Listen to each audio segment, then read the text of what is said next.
Hello guys, कैसे हैं आप सभी। सो गाइस, ग्रामर के आपके 3 चैप्टर फिनिश करने के बाद हमने अब तक फिनिश कर दिया है आपका आर्टिकल, नाउन और प्रोनाउन। आज हम लोग बात करने वाले हैं वर्ब, टाइम एंड टेंस और कंडीशन सेंटेंस की। सो गाइस, ये 3 चैप्टर मैं एक साथ कवर करता हूं आप लोगों के। टाइम एंड टेंस, वर्ब और conditional sentences.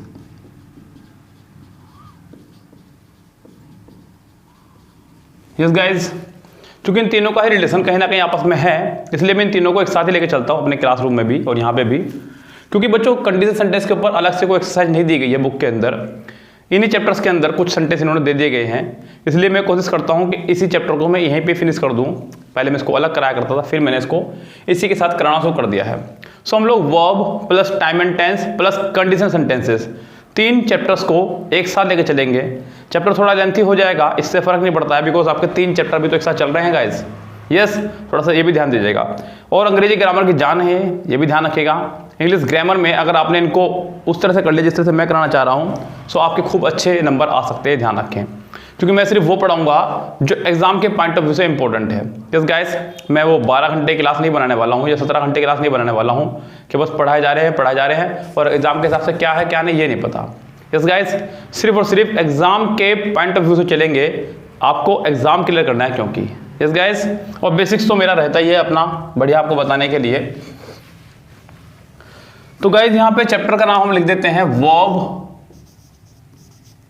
Plus time and tense.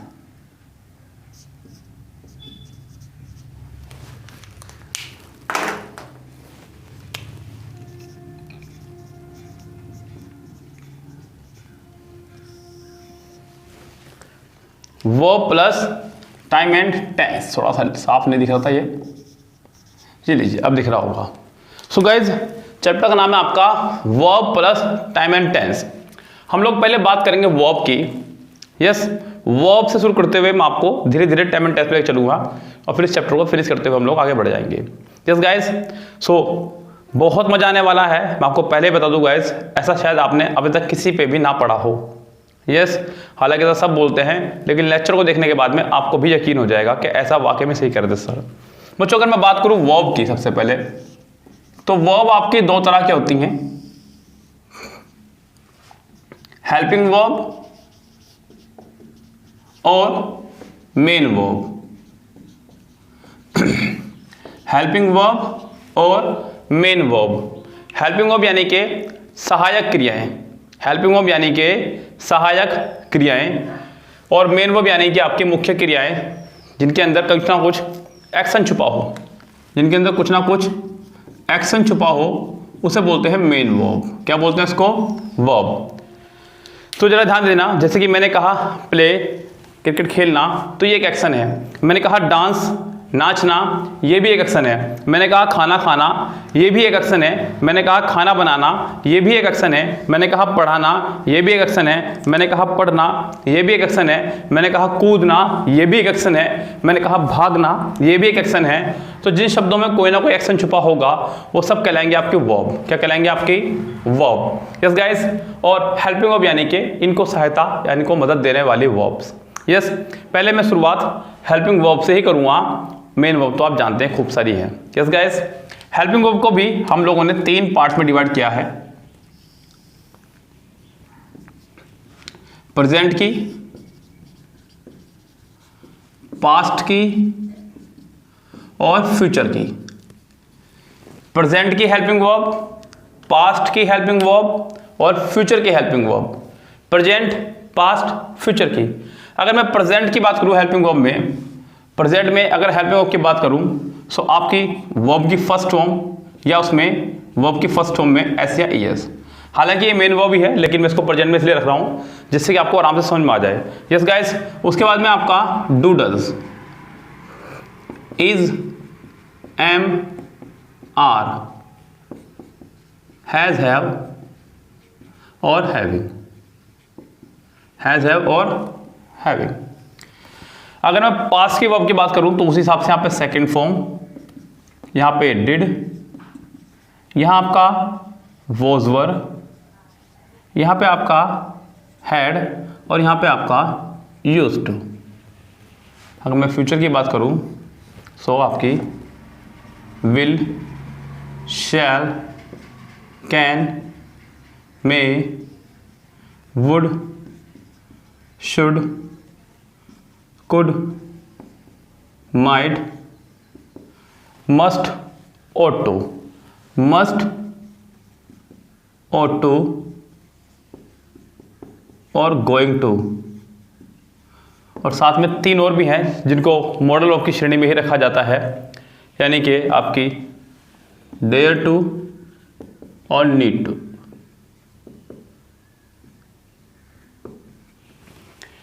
यहां मैंने वर्ब्स को 3 पार्ट्स में डिवाइड किया है, प्रेजेंट की वर्ब, पास्ट की वर्ब, फ्यूचर की वर्ब। मैं इनको अलग अलग ही पढ़ाऊंगा। पहले मैं आपको वर्ब क्लियर कर दूं कि वर्ब है क्या। यस गाइस, सो यहाँ पे मैंने आपको बताया कि वर्ब आपके 2 तरह की हैं, हेल्पिंग वर्ब और मेन वर्ब। हेल्पिंग वर्ब यानी कि वो वर्ब जो सिर्फ और सिर्फ हेल्प करने आए, आपकी सहायता करने आए आपकी, हेल्पिंग वर्ब यानी कि सहायक क्रियाएं। मेन वर्ब यानी कि मुख्य क्रियाएं जिनमें कोई ना कोई एक्शन छुपा हो। फिर उसके बाद में मैंने हेल्पिंग वर्ब को 3 पार्ट्स में डिवाइड किया, प्रेजेंट की, पास्ट की, फ्यूचर की। प्रेजेंट में मैंने वर्ब की फर्स्ट फॉर्म ऐसे as, do, does, is, am, are, has, have, having. Past में second form did, was, were, had, used to. और फ्यूचर का तो पूरा आपको लिस्ट पता ही है। इसका एक फटाफट से लीजिए स्क्रीनशॉट।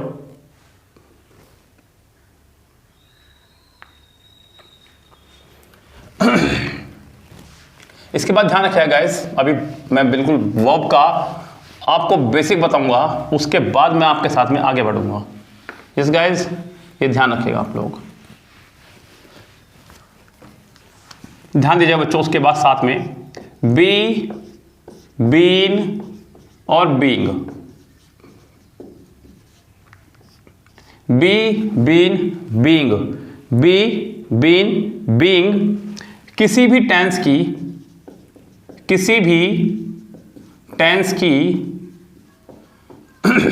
वर्ब नहीं है।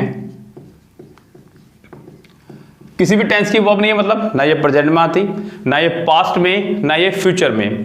बी, बीन, बीइंग किसी भी टेंस की वर्ब नहीं है, परंतु हैं हेल्पिंग वर्ब ही। भले ही प्रेजेंट में, पास्ट में, फ्यूचर में इनकी गिनती ना हो, लेकिन ये है हेल्पिंग वर्ब ही। इनकी गिनती आप लोग हेल्पिंग वर्ब में ही करेंगे, ये बात ध्यान रखिए। एक और बात ध्यान रखना, यदि वाक्य में हेल्पिंग वर्ब के बाद मेन वर्ब ना हो तो, यदि सेंटेंस में हेल्पिंग वर्ब के बाद मेन वर्ब ना हो तो हेल्पिंग वर्ब ही मेन वर्ब की तरह काम करेगी। मैंने कहा अगर सेंटेंस में हेल्पिंग वर्ब के बाद मेन वर्ब हो ही ना, सेंटेंस में सिर्फ और सिर्फ हेल्पिंग वर्ब पे खत्म हो रहा हो या हेल्पिंग वर्ब के बाद सीधा ऑब्जेक्ट आ रहा हो, मेन वर्ब ना हो, तो हेल्पिंग वर्ब वहां पे मेन वर्ब का काम करेगी। जरा देखिए कैसे। उसने कहा आई एम अ गर्ल, मैं एक लड़की हूं, मैं एक लड़की हूं। यहां पे एम के बाद डायरेक्ट ऑब्जेक्ट आया है, एम के बाद कोई वर्ब यहां पे नहीं है, इसका मतलब एम यहां पे आपकी एज ए मेन वर्ब है। क्या है आपकी? मेन वर्ब है। उसने कहा शी हैज अ डॉल, उसके पास एक डॉल है, उसके पास एक डॉल है। यहां पे हैज आपका एज ए मेन वर्ब काम कर रहा है, यहां पे हैज आपका हेल्पिंग वर्ब की तरह काम नहीं कर रहा है। शी वॉज अ डेंसर, यहां पे वॉज आपका एज ए मेन वर्ब काम कर रहा है, ये एज ए हेल्पिंग वर्ब यहां पे काम नहीं कर रहा है। दे हैड अ कार, यहां पे भी हैड हमारा एज ए मेन वर्ब काम कर रहा है। यहां पे किसी भी हेल्पिंग वर्ब में हेल्पिंग वर्ब के बाद मेन वर्ब नहीं आई है, इसका मतलब ये यहां पे खुद ही आपके मेन वर्ब है। क्या आपके ये खुद ही मेन वर्ब है, इसको याद रखिएगा। स्क्रीनशॉट लेना चाहे तो ले सकते हैं आप लोग, ले लिया होगा। यस गाइस, आगे देखते हैं।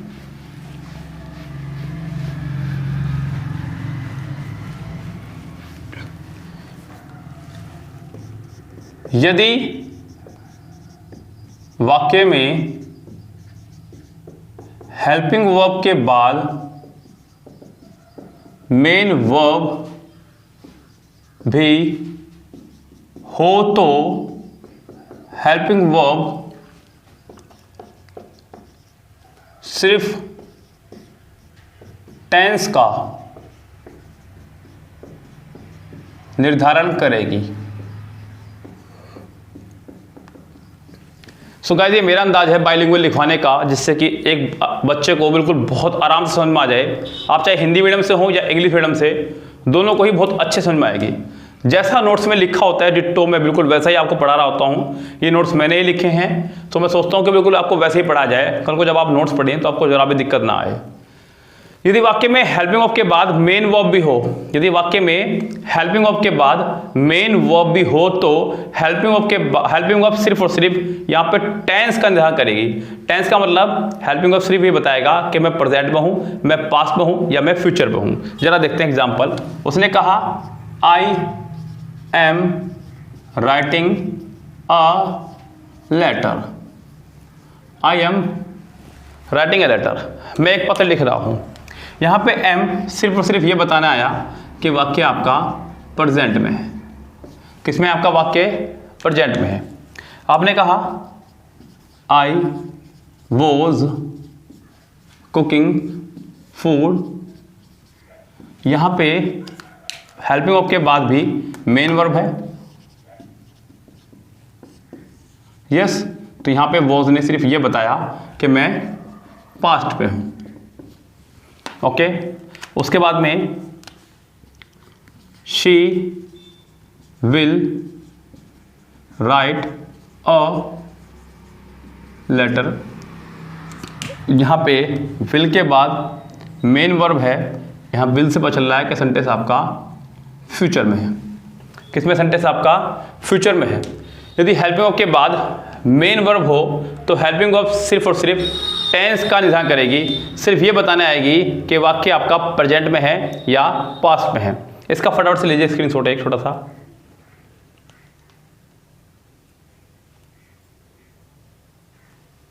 यस, आगे बढ़ते हैं।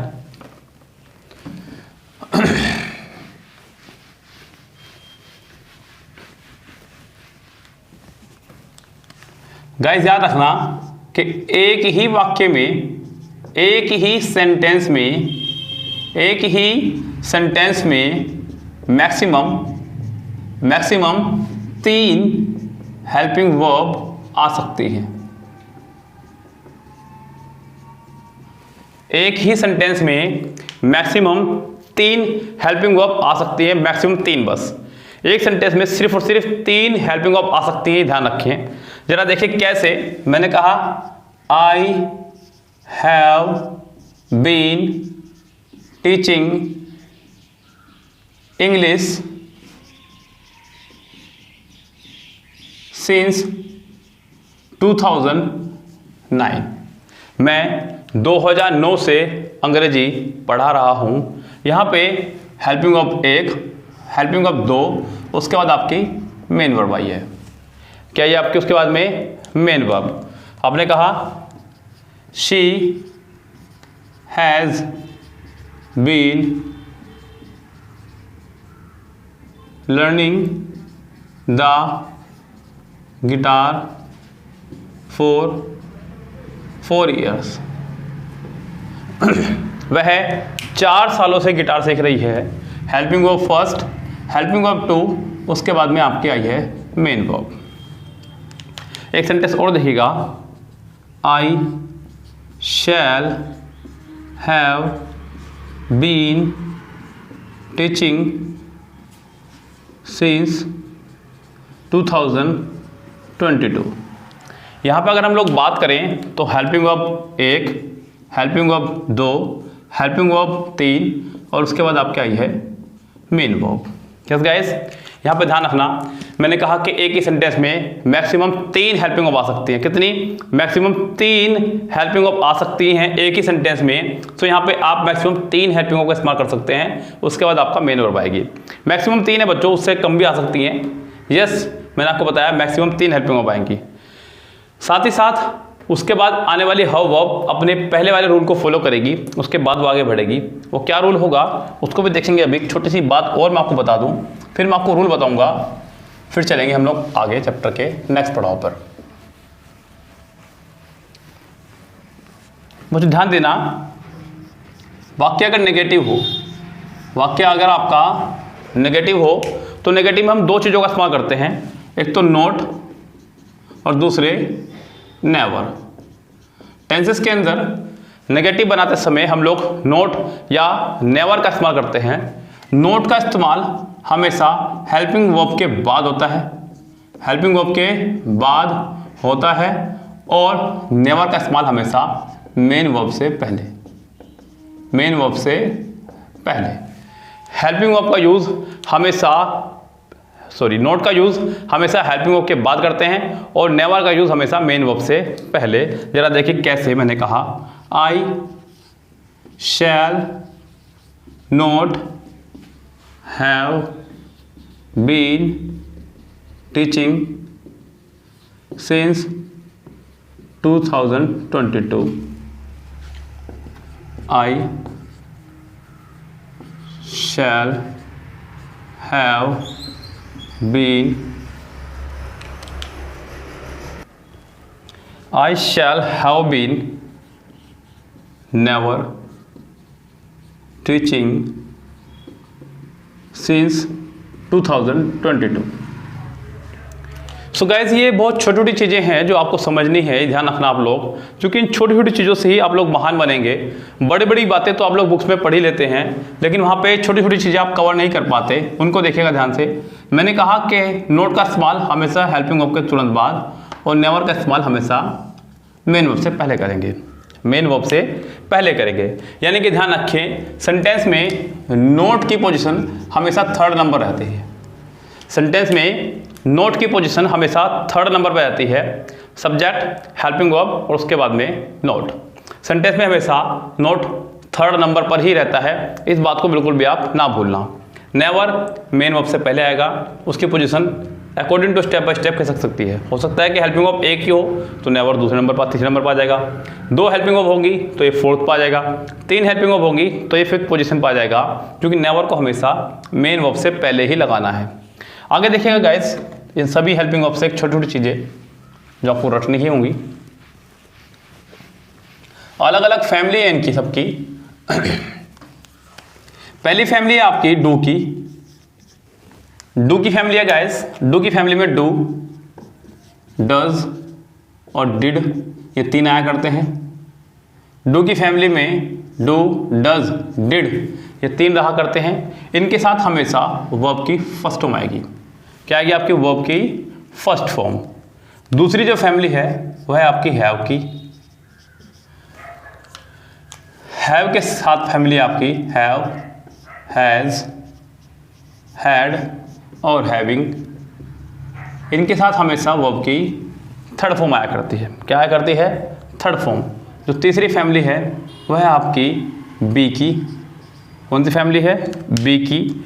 बी की फैमिली में be, been, being, is, am, are, was, were. इनके साथ में हमेशा या तो आईएनजी फॉर्म या फिर 3rd फॉर्म आया करती है, या तो आईएनजी फॉर्म या फिर 3rd फॉर्म आया करती है। 4th फैमिली आपकी मॉडल वर्ब की फैमिली। मॉडल वर्ब यानी कि guys will, shall, can, may, would, should, could, might, must और टू। इनके साथ हमेशा वर्ब की फर्स्ट फॉर्म रहा करती है। क्या रहा करती है? First form. याद रखना, पहली फैमिली आपकी डू, डज, डिड की। दूसरी फैमिली है हैज, हैव, हैड, हैविंग की। 3rd फैमिली है be, been, being, is, am, are, was, were की। या तो आईएनजी फॉर्म या 3rd form. ING form active में और 3rd फॉर्म पैसिव में रहेगी। और लास्ट फैमिली आपकी मॉडल वर्ब की। मॉडल वर्ब के बाद हमेशा हमेशा हमेशा आप लोग वर्ब की फर्स्ट फॉर्म का ही यूज़ करेंगे। ये 4 फैमिलीज आप खूब अच्छे से याद रखिएगा गाइस। सेंटेंस के अंदर आपको इनसे बहुत सारी एरर देखने को मिलती हैं। यस, अगर आप लोग, जैसे कि मैंने एक सेंटेंस बनाया था लास्ट में, आई शैल हैव बीन टीचिंग, और अगर आपने यहाँ पे गौर किया हो आगे जो भी था, तो मैंने बताया कि शैल के साथ यानी कि मॉडल के साथ फर्स्ट फॉर्म आएगी। फर्स्ट फॉर्म है, ये फर्स्ट फॉर्म ही है गाइस। इसकी सेकंड फॉर्म हैड हुआ करती है। हैव के साथ हमेशा थर्ड फॉर्म आया करती है, थर्ड फॉर्म ही है। बी की फर्स्ट फॉर्म है बी, सेकंड फॉर्म में आपकी वॉज या वर, और थर्ड फॉर्म में आपकी बीन। यस गाइस, याद रखना। अक्सर लोग कंफ्यूज होते हैं इसकी सेकंड फॉर्म को लेकर के। बी की फर्स्ट फॉर्म में बी, सेकंड फॉर्म में इसकी वॉज वर, थर्ड फॉर्म में आपकी बीन, यहाँ थर्ड फॉर्म है। उसके बाद में अगर आप गौर कर रहे हो तो बीन के बाद यहाँ पे आईएनजी लगाई है। क्या लगाई है? मैंने आपको बताया है कि इनके साथ या तो आईएनजी या फिर थर्ड फॉर्म आएगी। तो यानी कि सभी के सभी अपने अपने नियमों को फॉलो करती हुई चलेगी। ऐसा नहीं है कि ये अंधाधुंध आगे बढ़ते चली जाएंगी। आप इसका लीजिए फटाफट से स्क्रीनशॉट।